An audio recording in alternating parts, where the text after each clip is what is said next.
Hey guys, welcome back to Cooking with Tammy. Today I'm going to show you how to make my delicious melt-in-your-mouth Spanish style steak and onions.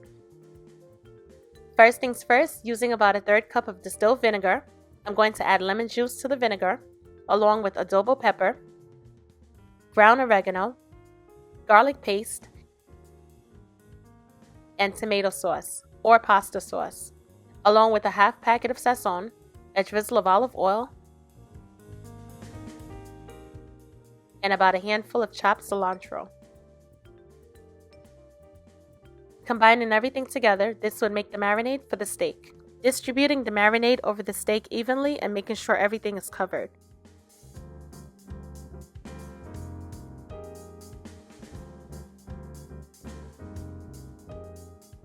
Slicing about 3 medium-sized onions, I'm going to top the steak with half while reserving the other half for later.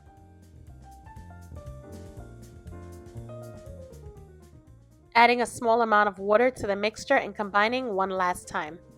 At this time, I can cover the steak with saran wrap and place it into the refrigerator. But because the steak is sliced so thinly, I'm going to skip the marinating process. Using my heavy-duty skillet on medium-high heat with about 2 tablespoons of oil, adding the steak pieces one at a time without overcrowding the pan, allowing it to brown before flipping it over.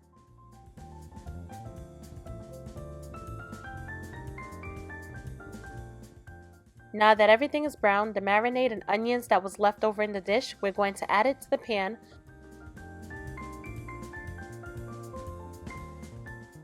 along with additional water.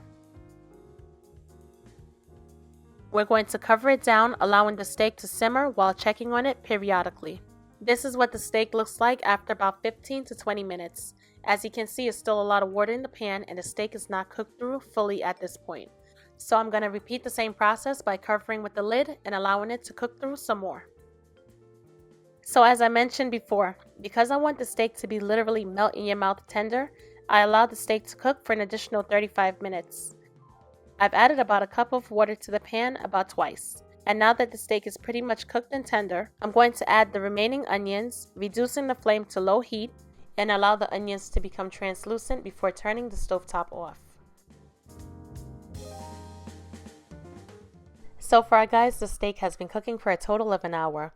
And when I tell you this steak is not only mouth-watering delicious, but it's melt in your mouth tender as well, you definitely have to give this recipe a try. As always, thanks for cooking with Tammy. Be sure to like, rate, share, comment, and subscribe. And most importantly, enjoy.